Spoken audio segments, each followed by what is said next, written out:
Hey guys, welcome back to another video, and in this video I will show you how you can track the live price of PiCoin. So let's get started. Also, if you guys want to know how you can sell PiCoins, you can watch the video in the upper right corner, and I will also link that video at the end of this one.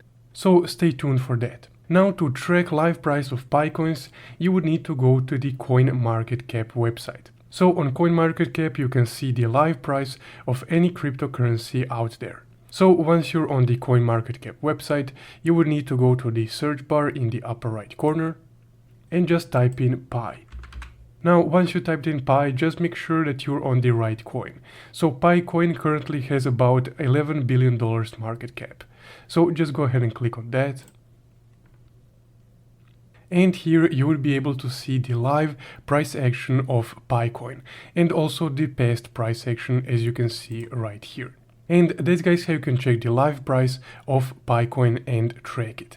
If you found this video helpful, don't forget to leave a like and subscribe. And if you want to know how you can sell your coins, you can watch this video right here. Thank you for watching.